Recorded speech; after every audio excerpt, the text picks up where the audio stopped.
the original Ring rechargeable battery pack. I use this on my Ring Spotlight cam. It's got the quick release on here, got the charging port.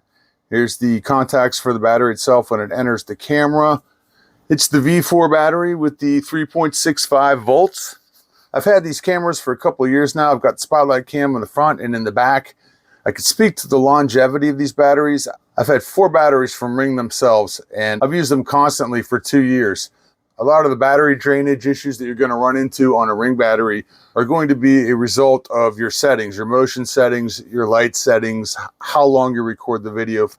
I've had these for 2 years. I've charged them over and over and over again, and they're still holding up good.